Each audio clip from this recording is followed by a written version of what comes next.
Welcome back, guys. Today's video is going to be a little bit different than the usual true crime thing. Don't worry, I'm going to get back to them basically after this video. This is going to be a throwback to my earlier videos. Some of you guys might remember them. They usually had titles like The Psychology of Creepshow Art or The Psychology of blah blah blah. My memory is literally like a goldfish these days, so I can't actually remember the other ones, but there is a bunch of them in there. I usually pick out examples of the person's behavior that shows narcissistic tendencies or traits. So first off, I am not diagnosing anyone as a narcissist or a psychopath or anything like that, or with any personality disorder. I'm a behavioral psychologist. The population I work with is not people with personality disorders. Again, just a passion. But some of the examples are just so obvious that I think that they're important kind of learning tools for people to use to understand what they might look like if a friend, family member, partner is possibly using manipulative tactics to assert control over you. So today I'm going to be talking about Ruby Franke. You've probably heard of this case. It's been all over the internet. If not, I will give a little kind of description about what it's about shortly. I actually think Jodi Hildebrandt is probably more interesting to analyse, but there's way more evidence for her, so the video would take like so much longer. So I'll see if this one has much traction, and if it does, then I can make one on Jodi Hildebrandt. And the reason I think she's more interesting is because she shows psychopathic traits, whereas Ruby Franke, in my opinion, shows narcissistic traits. And remember, that's not me diagnosing anyone, it's just saying that the behaviors that they've presented have shown them to be narcissistic or psychopathic. All psychopaths are narcissists by their very nature, but the reverse isn't true. Okay, so Ruby Franke. Right, so a little blurb for people who don't know who the hell Ruby Franke is. Ruby Franke was a very popular YouTube influencer. She was the mother of 6 and had a YouTube channel called 8 Passengers. It was basically a family style YouTube channel, followed the family around day-to-day life, but a lot of it centered around her children and kind of the trials and tribulations of having children, and how her and her husband, but more specifically her, parented the children and what kind of tactics they used for that. Very recently, as in just a few weeks ago, Ruby Franke was arrested on 6 counts and charged of aggravated child abuse. The arrest was made after her 12-year-old child escaped from Jodi Hildebrandt's house, who has also been arrested, and he begged a neighbour for food and water. I just had a 12-year-old boy show up here at my front door asking for help, and he's said he just came from a neighbor's house, and we know there's been problems at this neighbor's house. He's emaciated, he's got tape around his legs, he's hungry, and he's thirsty. When the 12-year-old went to the neighbour, he had been bound with duct tape and he was covered in wounds. He looked visibly malnourished and just really in distress. He was heard saying to the neighbour that what had happened to him was his fault. Immediately after Ruby Franke's arrests, her other children were placed into the custody of the Department of Children and Family Services, as you can imagine. It came to light afterwards that her 12-year-old son had managed to climb out of a window and find his way to the neighbour's house, so a very brave little boy. Police officers responded to Ruby Franke's home 14 times between April 2020 and August 2023, which is pretty significant. So these 2 women at the minute are in jail and they're awaiting their trial. And this process could go on for quite a long time. I actually seen some articles that were suggesting that it could go on for years because there's so much evidence to go through. Before I get into the examples of Ruby Franke's narcissistic behavior, it's important to note that there's an interesting pattern, and a pattern that repeats with people that are surrounded with Jodi. And by that I mean both her clients and people that she just comes into contact with, like Ruby Franke. As far as we know, Ruby Franke isn't her client, but she could actually be. What we do know is that Ruby Franke, about I think approximately a year and a half ago, possibly 2 years, she actually, not deleted, but you know when you hide your YouTube channel, she basically did that. She like turned it off, and this was insane considering she had over 2 million subscribers. So she would have made a lot of money from this channel. I would say within a year she would have been making hundreds of thousands at the very least. So that seemed kind of strange to everyone, but she was getting critiqued well before she met Jodi for her parenting style anyways. So there was a little bit of a build up to this. But There is a clear pattern of Jodi providing therapy to couples and essentially turning the wife against the husband, making them divorce. Which, interestingly, Ruby Franke actually is divorcing her husband, and the timeline of it seems that when she became more involved with Jodi, that whole chain of events started to happen with Ruby Franke and her husband too, that they started to go through this divorce. And then what do you know, she closes down her YouTube channel, and then she starts another YouTube channel not long after with Jodi called Connections. Yeah, there's just so much to unpick with the Jodi side of things. I don't want to go into this too much because the video will go on for too long. I just want to kind of get to the examples. Okay, so let's go for it. Examples. Example number 1, the silent treatment.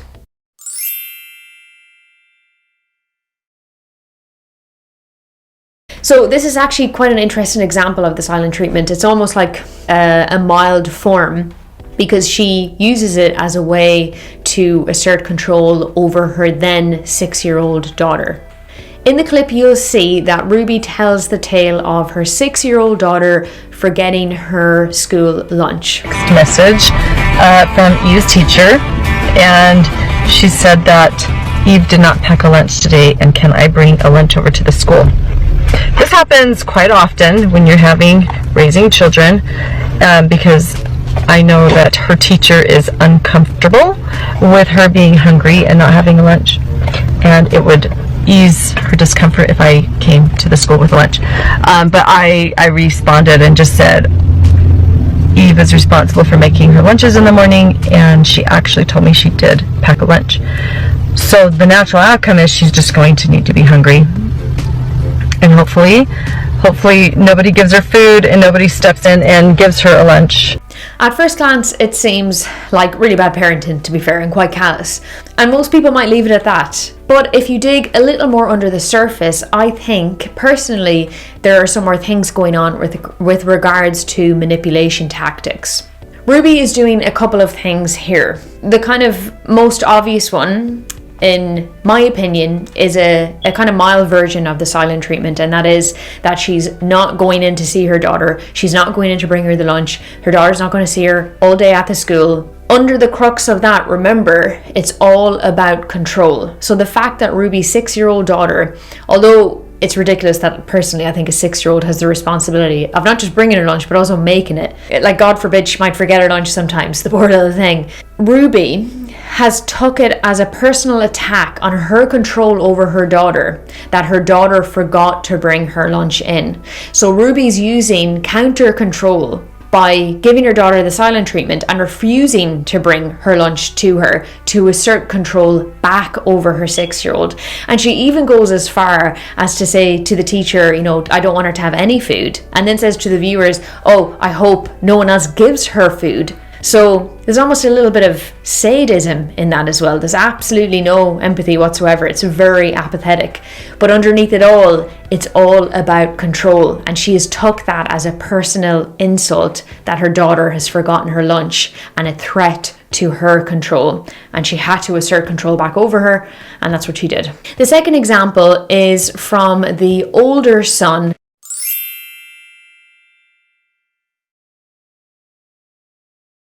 This is a perfect example of a completely disproportionate reaction from a narcissist or a person with narcissistic tendencies in an attempt to gain control back over a situation or people within the situation of something that the person or people have done to challenge their control or that they deem to be a threat to their control. He had played a prank on the younger son and pretended that they were going to Disneyland, and they weren't going to Disneyland obviously, and the younger son was very upset. But the punishment for this was just so disproportionate. I'll play the clip so you can see. Sleeping on a beanbag. I'm sleeping on a beanbag since October, and they gave my room back like 2 weeks ago. During the video, Frankie had her son explain why the privilege of a bedroom was taken away. I'll give you the reason why I lost my bedroom. I think so. I think this is the reason. At least this is the reason that's been in my head. It's pretty funny, but now I look back, I mean, it's pretty depressing. No, we never told our viewers. That I woke Russell up at 2 in the morning and told him that we're going to Disneyland and he has to pack. And he got up and made his bed all neatly and then packed all his clothes in a suitcase. And then he walked out the door and I'm like, Russell, and he's like, what? And he's all happy. Has his sunglasses on. Chad goes on to explain he told his brother it was a joke. Chad showed that he was not able to manage himself sharing a bedroom with Russell. So when we moved, the bigger room in the basement was automatically his, and I didn't have a room, but we like put one on hold for me. So a lot of you are like, hey, that's not fair because Chad got the lesser bedroom and Russell got the bigger bedroom. Russell got the big bedroom and Chad got the smaller bedroom, and Russell's bigger bedroom also had a bathroom. But what you guys didn't know was Chad didn't get any room. He didn't get anything. He was sleeping on the floor in the family room. There's a common theme forming with Ruby Franke, and it's that she likes to remove items or things that the children need to survive for basic comforts, and like food with the first example with her 6-year-old child. And in this example, she removes her son's bed for 7 months, which is so disproportionate to what the behavior was. That's very typical of a narcissist or someone with narcissistic tendencies. And it's interesting because you can see in the clip she actually has the awareness to know that other viewers shouldn't find this out. She doesn't want people to know this. So to some degree, she is aware of what she is and what her behaviors are. Otherwise, she might not have that awareness as to what to keep in and what to let people know. And then you can see she tries to just play out the clip as if it was like a joke, haha, and not a big deal.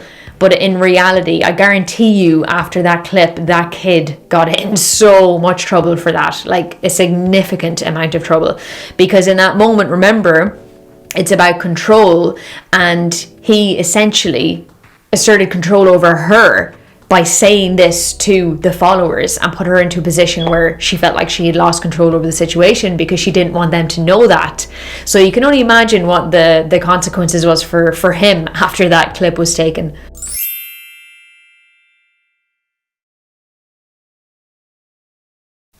The third example, again, remember I was talking about a bit of a theme going on here, is 1 year she withheld Christmas presents for the kids. So Christmas basically was gone 1 year. It was completely gone. They want to spend a little quality time with the Grinch. So another manipulation tactic example, and in this case, again, it's withholding items, in this case presents and Christmas, the whole, the Christmas holiday itself, from the children in an attempt to gain control over them because she had stated to a male neighbor, they're not repenting correctly, which is a Mormon term for they're sinning. When we hear things like that, we know she's doing this because, again, the kids are threatening her control over them. And how can she take back control over them? A really good way to do it is by removing Christmas. Probably, Christian kids, at least, probably one of the most favorite times of the year. And what a way to take control back and to really show them, I own you, I'm in charge of you, I can make your life miserable if I want. And that would have given her a really big power kick. The two youngest are showing long patterns of selfishness. They have been showing, through their choices, their unwillingness to repent, their unwillingness to feel sorrow over some pretty egregious choices that they've made. So Kevin and I have decided that we are going to give the gift of truth to them this year for Christmas. We are going to give them the gift of boundaries, and we're going to give them the gift of repentance.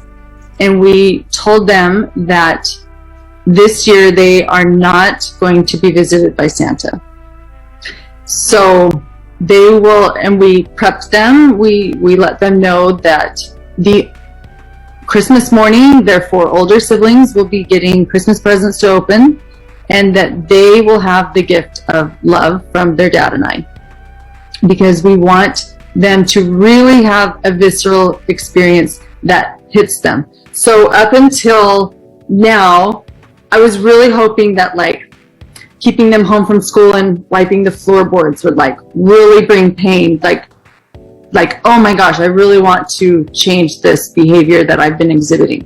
And it wasn't painful for them. They're like, oh yay, we get to stay home from school and clean floorboards. This is kind of fun. It's like, so, they've had these visceral experiences, and they haven't affected them. It's because they're so numb.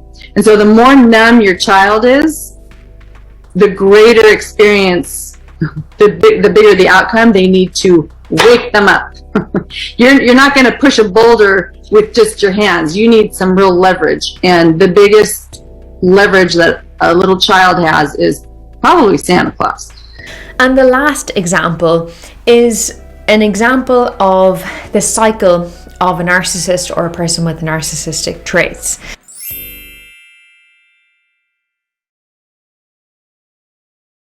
And that cycle is love bombing, devalue, discard. So with, say, romantic relationships, families, friends, whatever, if the person is a narcissist or a psychopath or one of the other cluster Bs, they will inevitably go through this cycle. The duration in each one varies because every person with a personality disorder is obviously an individual. It's not always going to be the same. They're always going to be presenting differently. So with this example, it was reported that she had actually put loads of newspapers up on the windows in the house so nobody could see into the house, and she would leave the children for like weeks on end to basically fend for themselves in the house, and they were too young to be in the house by themselves. And this all started to happen when her relationship with Jodi started. So my theory is that, being a person with narcissistic tendencies, she got a certain level of supply of Jodi Hildebrandt that was so intoxicating, so kind of fulfilling for her.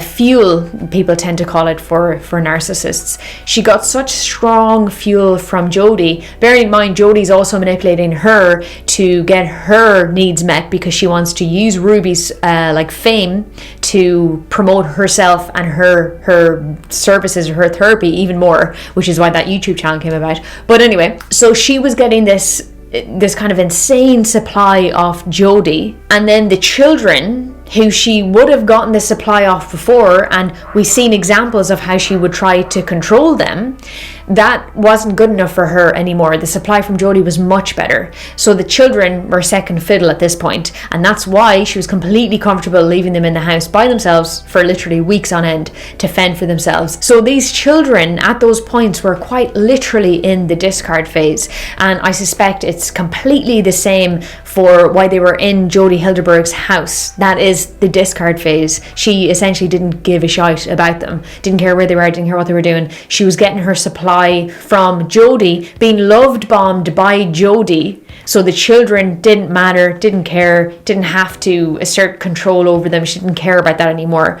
It was actually Jodi asserting control over her. It's very interesting. It's very it's kind of like when personality disorders collide, But I suspect that Ruby Franke was so taken by Jodi's charisma that she had no idea what Jodi was actually like underneath it all.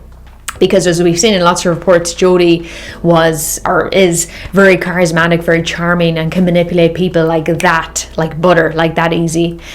So it's quite a sad example of the cycle that they tend to go through in terms of the love bomb, devalue, discard. But yeah, there's probably quite a few more examples with Ruby Franke. I suspect there's loads with triangulation of her and the children, like idealizing one child over the others and pitting them against each other.